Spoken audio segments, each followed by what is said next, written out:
I've got the best job in the world. Like, I literally get to wake up and guide young players to get to their goals. You should have self-reflection every day. If you go home and you think today was great and that's your self-reflection, and you don't actually critically think, you're going to not improve as fast as you can. You have to be the biggest critic has to be you. The picture's clear, now you execute, okay? And then obviously, these are the moments that we play for. Within the next week, I want to take you and Jacob and a couple of guys. There's an English restaurant here. Yeah. Oh, I'll tell you. It's good. It's big time. Well, I don't know. Red Lion? Yeah. Yeah? And, We'll go. Montrose. Yeah. Yeah. We'll go. I thought about it. I was sitting in here. I was hungry last night, like 5:15. I was like, I should just text him and be like, meet me here. Bringing these guys back, and there's specific players that played minutes last year but weren't, I would say, a key piece of the team week in, week out. Those guys coming back this year, they've now stepped up and become a key piece. They've become a player that when we're making the team sheet, it's really hard to keep them off. And then when you bring guys in, Omar Gray, we brought in Isaiah Reed, Yair Gonzalez, we brought in Iffy. Within a week of them being here, every single guy has adapted to the team. And you couldn't watch a training session and go, that's a new guy, that's a new guy, that's a new guy. It's what's the reaction to the team when you don't get results? What's the response gonna be? How hard is your culture? How tight is your culture then? Because that's really where you see how good your team is. All right, we're with Dan. Let's go. Nice and quick. Come on. I think the most important job of a head coach is to build a staff that complements that person.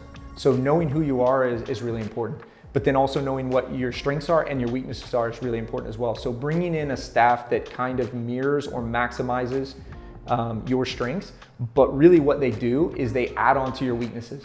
And that can be anything. Ryan Thompson, our new goalkeeper coach, he's played in the Champions League. He's an unbelievable personality, but his smile, you can't have a bad morning with his personality and his smile. Dan is someone who focuses on all the details, and he's very critical of me and my message and my training. At the end of the day, it's about the players. It's about the development of the players, and it's about young guys coming into a professional environment. It's about Dynamo 2 guys really getting the benefit of having a professional league, and first team guys that need to stay ready to win a game with the first team, them coming in and performing so that they're ready for that opportunity. This is the Houston Dynamo 2 Run Club. Rich is over there as well. Jeremy's involved in that. I has the best watch that you could actually possibly ever own because it makes him about 3 minutes a mile faster. It's amazing. And data doesn't lie, right? Yeah. Never. Objective data. Objective data, okay. I think if you take everything too seriously and you don't give yourself an opportunity to laugh or to joke or to talk about life, you miss out on being able to connect with people. All right, here we go. The last 3 weeks we've really dialed into games, but I think the energy and the professionalism, the mentality has been great. It's exactly what we want. We want to be on an uptick because we know with a season as long as it is, it's about managing those moments and managing that mentality through the ups and downs of a 28-game season. When it comes to business, they've been preparing for this. So it's about executing. It's about executing the plan. It's about being their best self. And at the end of the day, I said this to them, one of our core values is fun and enjoyment. What's the most fun? When we win.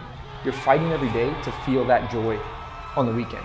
And there's nothing like that. There is nothing like battling with another team, winning the game, and then taking a step back 15, 20 minutes afterwards, and you're at full exhaustion. And I'm talking about myself.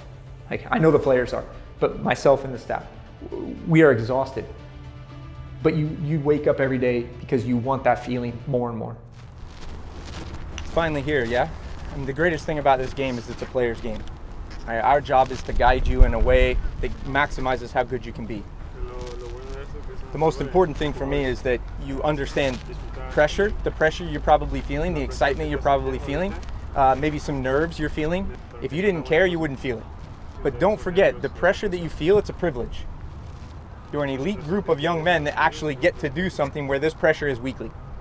You need to embrace it and not hide from it, right? And for you going into the second year, the expectations, I don't have to tell you the expectations. You guys decide those.